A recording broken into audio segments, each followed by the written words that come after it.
Amateurs de réalité virtuelle et de technologie immersive, c'est Nick du site deliver.com et aujourd'hui je vous propose un petit tour d'horizon de tous les casques, en tout cas tous les principaux casques de réalité virtuelle et de réalité mixte qui vont sortir en 2022.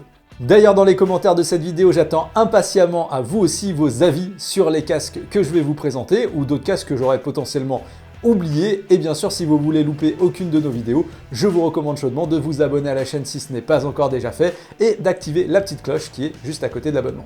Et je commence ce classement avec ces lunettes VR ultra compactes présentées par Panasonic à l'occasion du CES 2020. Il aura donc fallu attendre 2 ans pour avoir enfin un aperçu sur le produit qui devrait être commercialisé par ShiftTall, filiale du fabricant. Baptisée Meganix, celle-ci utilise des dalles micro-écran OLED et des lentilles pancake pour s'approcher le plus possible du design d'une paire de lunettes de soleil un peu cyberpunk du plus bel effet. Bon, sauf peut-être ces 2 barres verticales qu'ils ont rajoutées et qui cassent un petit peu le visuel. Compatible avec SteamVR et d'autres plateformes pas encore annoncées, ces lunettes se connecteront à un PC via un câble USB-C ou USB 2 et DisplayPort. Au-delà du design, leur particularité réside surtout dans la définition 2560 par 2560 pixels par œil, et le tout en OLED et en HDR s'il vous plaît. Et si on a quelques doutes sur le tracking, elle devrait au moins pouvoir répondre de façon très satisfaisante à tous les usagers de vidéos immersives ou de cinéma virtuel. Les Meganix sont attendus au printemps 2022 pour moins de 900 $ si l'on se réfère aux annonces de la société. Et 900 $, vous allez voir que c'est rien du tout, on va facilement multiplier par au moins 10 ce tarif pour le casque de réalité mixte suivant, qui va nous faire monter nettement en gamme. En effet, la société VR Ginners a profité du CES 2022 pour présenter le nouveau fleuron des casques de réalité virtuelle professionnelle, j'ai nommé le Xtal 3, affiché pour la coquette somme de 10 000 $, qui va bien sûr cibler un public professionnel, vous l'aurez compris, extrêmement limité. Pour ce tarif, vous aurez bien sûr le top du top de ce qui peut exister aujourd'hui en réalité virtuelle, à savoir une définition de 3840 par 2160 pixels par œil, cadencée à 75 ou 90 images par seconde en fonction de la définition. C'est super défini même si malheureusement on aurait préféré de l'OLED au LCD annoncé. Ce casque filaire PC est compatible SteamVR et sa particularité, c'est surtout son champ de vision annoncé à 180 degrés horizontal et sans distorsion majeure. Pour rappel sur ce critère, les casques actuels tournent plutôt autour des 100-110 degrés mesurés, à l'image d'un Pimax, fini donc l'effet tunnel dans ce modèle. Et le casque va jusqu'à proposer la détection des mouvements des yeux cadencés à 120 positions par seconde, voire même 210 en capacité max, avec réglage automatique de l'intervalle pupillaire, comprenez l'espacement des lentilles, et surtout du rendu fovéal qui devrait permettre pas mal de gains de performance. Ce qui risque d'être non négligeable compte tenu de la définition du casque. Allez, je me lance le défi cette année d'arriver à vous tester cette pépite sur DCS ou Flight Simulator pour vous en faire un retour. C'est fin décembre 2021 que le métaverse sur blockchain Somnium Space a annoncé son propre casque de réalité virtuelle.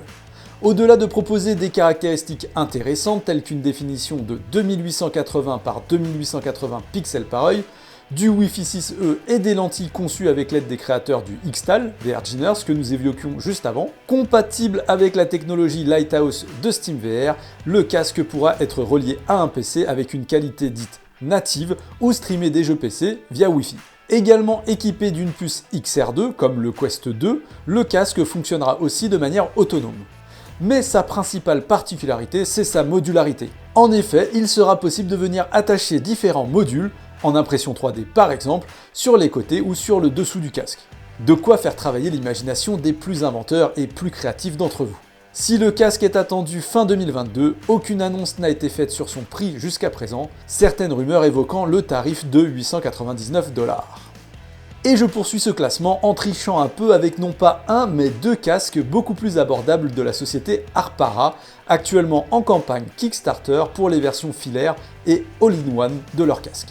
Ces 2 nouveaux casques de réalité virtuelle présentent 2 particularités majeures. La première, une dalle micro OLED avec une belle définition dite 5K de 2560 par 2560 pixels par œil, comme pour le Meganix qu'on avait présenté un petit peu plus tôt. Cela en fait les casques les mieux définis pour le grand public derrière des modèles plus professionnels, et surtout, je le répète, mais on parle bien d'une dalle OLED, et donc avec des contrastes et couleurs qui devraient faire pâlir les Quest 2 et autres Valve Index. Mais surtout, la deuxième particularité de ces casques, c'est que du fait que la dalle soit une dalle micro, eh bien le casque est micro lui aussi. Seulement 200 grammes à la pesée pour le modèle filaire et 380 grammes pour le modèle autonome, qu'on pourrait donc comparer au Quest, et c'est nettement plus fin et léger que les solutions présentes sur le marché. Les taux de rafraîchissement annoncés vont de 120 images par seconde pour la version PC filaire à 90 images par seconde pour la version all-in-one, soit des caractéristiques tout à fait honorables sur ce critère. Le bémol, certains testeurs semblent dire que la détection des mouvements du casque n'est pas encore optimale, sauf à y ajouter sur la version filaire le capteur SteamVR reposant sur la technologie Lighthouse, qu'on a connu par exemple avec le Valve Index ou certains casques HTC, un module vendu 100 $ en supplément. La version autonome devrait exploiter des contrôleurs qui font grandement penser au touch du Quest 2, mais on ne sait pas vraiment les applications qui seront compatibles. Le processeur pour la version autonome est un Snapdragon XR2, donc le même que celui du Quest 2 ou du Vive Focus 3, et pour le reste c'est plus classique avec un champ de vision qui serait un peu plus large que celui du Quest 2, grâce à des lentilles dites Pancake. Nous, on ne demande qu'à tester ça. Côté prix, on est sur du 699 $ pour la version filaire, mais qui est encore disponible à 429 $ sur Kickstarter au moment de cette vidéo, et 1099 $ pour la version autonome, qu'on trouve encore à 629 $, là aussi sur Kickstarter. La campagne étant déjà une réussite, les dates de livraison sont affichées à partir du mois de mars 2022, même si, comme bien souvent avec les campagnes Kickstarter, on vous invite à la plus grande vigilance car les produits sont bien souvent en retard, voire jamais livrés pour certains. Allez, on repasse du côté des casques de réalité mixte avec un petit Frenchie pour la suite, le Lynx R1. Financé avec succès sur Kickstarter en novembre 2021, il s'agit d'un casque de réalité virtuelle autonome, à l'image d'un Oculus Quest 2 ou d'un Vive Focus 3, mais avec la particularité de proposer également de la réalité augmentée ou mixte, en couleur et en extérieur cette fois. Équipé lui aussi d'une puce Snapdragon XR2, comme le Quest et les autres casques évoqués jusqu'à présent, ce casque est avant tout destiné à user de la reconnaissance des mouvements des mains pour manipuler les interfaces. Compatible SteamVR, il pourra aussi être associé à des contrôleurs pour pouvoir jouer au catalogue de jeux existants. Ses concepteurs indiquent qu'il se destine principalement au marché du divertissement et de la communication, et le format du casque a été optimisé pour être le plus réduit possible tout en maximisant le champ de vision. Autrement, le casque présente des caractéristiques plus conventionnelles avec une définition de 1600 par 1600 pixels par œil, du Wi-Fi 6 pour le streaming SteamVR et la possibilité d'ajouter une carte SD jusqu'à 1 Teraoctet. Vendu en précommande 599 $ hors taxes, donc 719 $ avec les taxes, le casque est attendu en avril 2022. Pour le suivant, je vous ai justement fait une vidéo très récemment sur le sujet car personnellement je l'attends avec impatience, j'ai nommé le PSVR 2.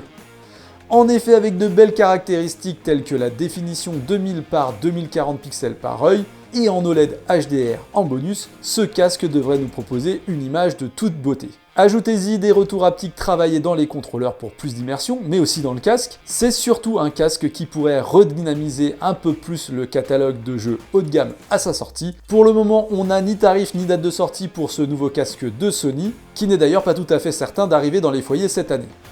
Qualifié de VR 3.0, le casque Pimax Reality 12K propose une définition dite 12K, d'où son nom, ce qui représenterait 5620 par 2720 pixels par œil. Bon, par contre, on sera sur une technologie de dalle QLED et non OLED, ce qui signifie que ce ne sera sans doute pas la meilleure des technologies niveau contraste et couleur. Bon, après, vu la définition, ça devrait se suffire à soi-même, et comme si cette définition du futur ne suffisait pas, le fabricant chinois précise que le rafraîchissement d'image serait cadencé à 200 images par seconde, là où pour rappel, un Quest 2 s'arrête à 120 images par seconde ou un Valve Index à 144. Le Wi-Fi 6E sera au rendez-vous et permettra donc sans doute de passer un jeu depuis un PC en sans fil avec le moins de déperdition possible, même si on imagine quand même assez mal profiter d'une telle définition en streaming sans fil. Côté capteur de mouvement, Pimax promet quasiment la totale avec la captation des mouvements des mains, des yeux, du visage et même du corps, ainsi que le positionnement dans l'espace grâce aux caméras, mais le fabricant propose également la compatibilité avec la solution SteamVR Lighthouse en option.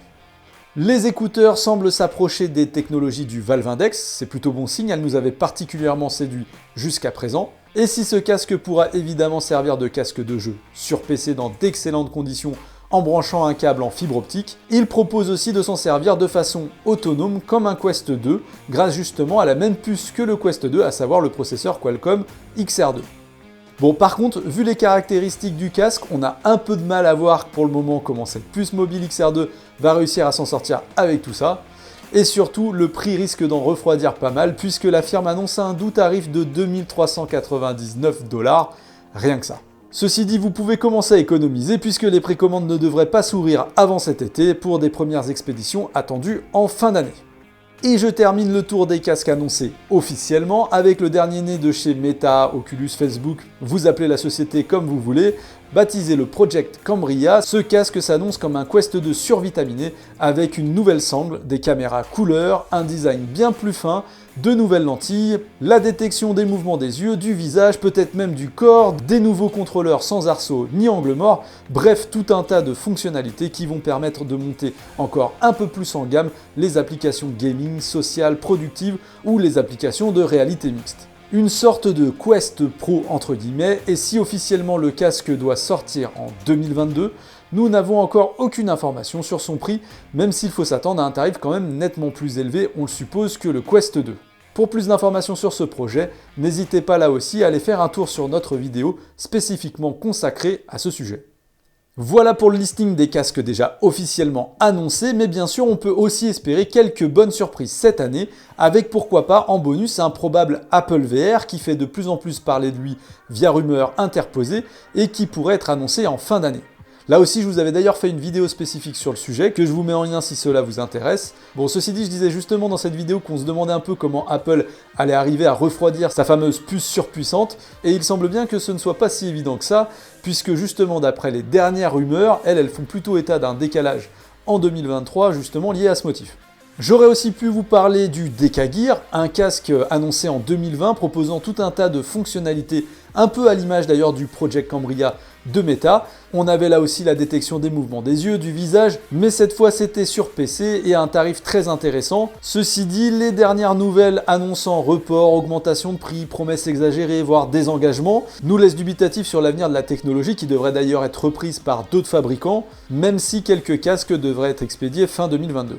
Et enfin, avec plus de 2 années au compteur, le Valve Index a déjà bien vécu et de nombreuses rumeurs commencent à circuler sur une éventuelle suite avec le nom de code Descartes. Un casque qui pourrait être autonome un peu à la manière du Quest, mais Valve compte aussi un projet parallèle baptisé quant à lui Project Galea et qui pourrait bien nous apporter le premier casque avec interface neuronale. Et là on ferait un pas de plus vers la matrice, qui sait, 2022 sera peut-être l'année des annonces également de ce côté-là.